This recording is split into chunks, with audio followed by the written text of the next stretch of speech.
Swathi మాలివాల్పై Kejriwal PA Bibhav దాడి కేసులో supreme court కీలక వ్యాఖ్యలు చేసింది. సీఎం ఇంట్లో గుండాలేమైనా పనిచేస్తున్నారా అంటూ ఆగ్రహం వ్యక్తం చేసింది.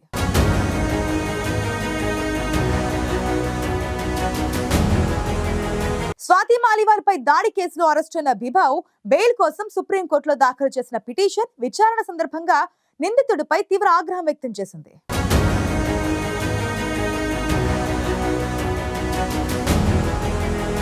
ఆప్ ఎంపీ స్వాతి మాలివాల్పై సీఎం కేజ్రీవాల్ సహాయకుడు బిభవ్ దాడి చేసిన కేసులో సుప్రీంకోర్టు కీలక వ్యాఖ్యలు చేసింది. సీఎం ఇంట్లో గూండాలేమైనా పని చేస్తున్నారా అని అసహనం వ్యక్తం చేసింది సుప్రీంకోర్టు. స్వాతి మాలివాల్పై దాడి కేసులో అరెస్టైన బిభవ్ బెయిల్ కోసం సుప్రీంకోర్టులో పిటిషన్ దాఖలు చేయగా దీనిపై విచారణ జరిపిన ధర్మాసనం నిందితుడి ప్రవర్తనపై తీవ్ర అసహనం వ్యక్తం చేసింది. సీఎం నివాసంలో ఇలాంటి గూండాలే పని చేస్తున్నారా అని ప్రశ్నించింది. కాంట్రాక్ట్ కిల్లర్లు, హంతకులు, దోపిడీదారులుగా ఆరోపణలు ఎదుర్కొన్న ఎంతో మందికి బెయిల్ మంజూరు చేస్తుంటామని, కానీ ఈ ఘటన విని దిగ్భ్రాంతికి గురయ్యామని పేర్కొంది ధర్మాసనం.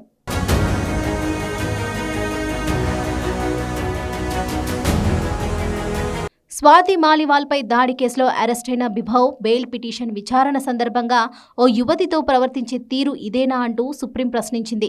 స్వాతి మాలివాల్ తన శారీరక పరిస్థితి గురించి చెబుతున్నప్పటికీ బిభవ్ కుమార్ తీవ్రంగా దాడి చేసినట్లు ఎఫ్ఐఆర్లో ఉందని పేర్కొన్న ధర్మాసనం అతడు ఏమనుకుంటున్నాడు, ఇలా చేసినందుకు కనీసం సిగ్గుపడుతున్నాడా, అతడో మాజీ కార్యదర్శి అంటూ ఆగ్రహం వ్యక్తం చేసింది. సీఎం ఇంట్లో వచ్చేందుకు స్వాతి మాలివాల్కి హక్కు లేదంటే అతడికి కూడా అక్కడ ఉండే అధికారం లేదు కదా అంటూ బిభవ్ వైఖరిని తప్పుపట్టింది. ఓ గూండా సీఎం అధికారిక నివాసానికి వెళ్లినట్టుగా బిభవ్ ప్రవర్తన ఉందని, సీఎం నివాసం ఏమైనా ప్రైవేట్ బంగ్లానా, అక్కడ ఇలాంటి గూండాలే పనిచేస్తున్నారా అని కోర్టు మండిపడింది. అనంతరం బిభవ్ పిటిషన్పై ఢిల్లీ పోలీసులకు సుప్రీం ధర్మాసనం నోటీసులు జారీ చేస్తూ తదుపరి విచారణను ఆగస్టు 7వ తేదీకి వాయిదా వేసింది.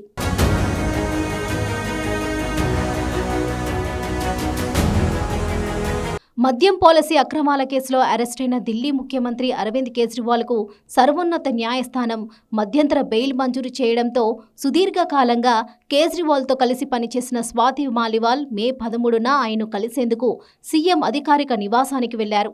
ఆ సమయంలో కేజ్రీవాల్ పిఏ బిభవ్ స్వాతి పట్ల అసభ్యంగా ప్రవర్తించడంతో పాటు భౌతికంగా దాడికి పాల్పడ్డాడు.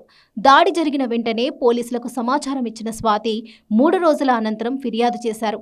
ముందు తన చెంపపై కొట్టి ఆ తర్వాత కాలితో తన్నాడని బిభవ్పై పోలీసులకు చేసిన ఫిర్యాదుతో పేర్కొన్నారు స్వాతి. అంతేకాదు, కర్ర తీసుకొని తనపై విచక్షణ రహితంగా దాడికి తెగబడ్డాడని స్వాతి ఆరోపించింది. ఆప్ ఎంపీ స్వాతి మాలివాల్ ఫిర్యాదుపై వెంటనే ఎఫ్ఐఆర్ నమోదు చేసిన ఢిల్లీ పోలీసులు బిభవ్ను అరెస్ట్ చేశారు.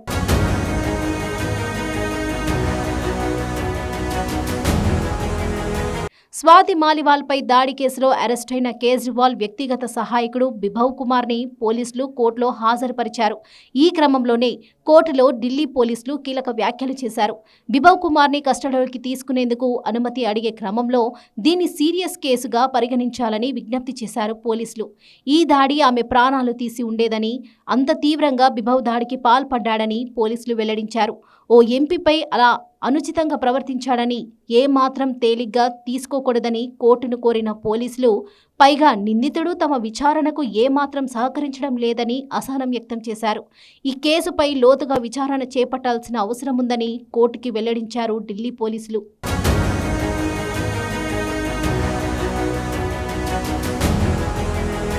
ఆప్ ఎంపీ స్వాతి మాలివాల్పై దాడి కేసులో అరెస్టైన బిభవ్ బెయిల్ కోసం సుప్రీంకోర్టులో పిటిషన్ దాఖలు చేయగా దీనిపై దర్యాప్తు చేపట్టిన ధర్మాసనం నిందితుడి ప్రవర్తనపై తీవ్ర అసహనం వ్యక్తం చేసింది. ఒక మహిళ తన శారీరక పరిస్థితి గురించి చెప్పినా ఆమెపై తీవ్రంగా దాడి చేసిన బిభవ్పై తీవ్ర ఆగ్రహం వ్యక్తం చేసింది ధర్మాసనం.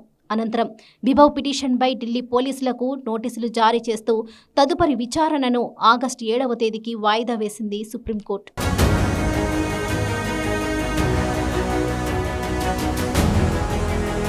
బెయిల్ కోసం పిటిషన్ దాఖలు చేసిన బిభవ్ కుమార్ కు సుప్రీంకోర్టు చురకలు అంటించింది. అనంతరం బిభవ్ పిటిషన్ పై ఢిల్లీ పోలీసులకు నోటీసులు జారీ చేసింది.